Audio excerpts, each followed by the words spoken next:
Now, the Biden administration has decided that it will not withhold weapons shipments to Israel as a 30-day deadline for Jerusalem to significantly alleviate the humanitarian crisis in Gaza expired today.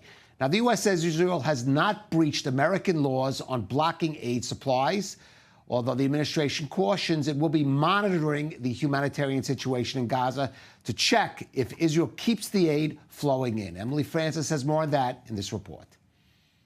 Outgoing President Joe Biden is doubling down before his term ends by not withholding weapons to Israel. This as the deadline passes to address the humanitarian aid crisis to Gazans. We at this time have not made an assessment that that the Israelis are in violation of U.S. law.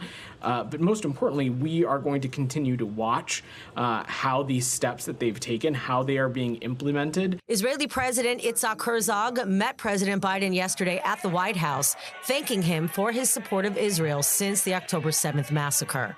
Welcome back to the Oval Office in the White House. You've been a friend for a long time, a personal friend, and you know my commitment to Israel is ironclad, and we share a deep friendship. I want to thank you again for being here, and the floor is yours. As we say in Hebrew, Toda Rabba.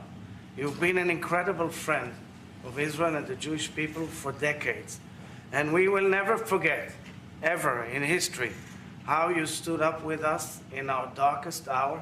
At the same time, a less friendly environment at the United Nations in New York. Envoys from various countries addressed the UN Security Council yesterday, condemning Israel for an alleged humanitarian disaster in Gaza and proposing a resolution demanding an immediate ceasefire. Most of Gaza is now a wasteland of rubble. What distinction was made and what precautions were taken if more than 70% of civilian housing is either damaged or destroyed? This has led to increasing hunger, starvation, and now, as we have heard, potentially famine. Israeli lawmakers in the Knesset passed a law earlier this month limiting operations of the UNRWA Palestinian Aid Agency in Israel, the West Bank, and the Gaza Strip. This as UNRWA volunteers are being investigated for their involvement in the October 7th massacre. Israel has taken some important steps, including restoring aid deliveries to the north. Still, Israel must ensure its actions are fully implemented and its improvements sustained over time. Israel insists it has delivered life-saving humanitarian aid, including allowing a polio vaccination campaign for over 500,000 Gazan children.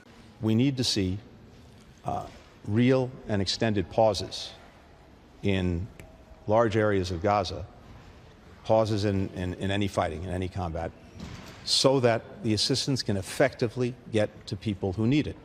As for food and supplies, Israeli authorities say Hamas operatives continue to raid and steal what's meant for civilians. It is an exercise in slander, disguised as humanitarian concern. The IPC's latest report echoes one of the most unfounded, slanderous accusations against the state of Israel throughout this conflict. Israel's ambassador to the UN, Danny Danon, insists that the figures show the humanitarian situation in Gaza has improved substantially in recent months. Israel has been proactive in supporting Gaza's food supply chain, with 3 million pita loaves produced daily.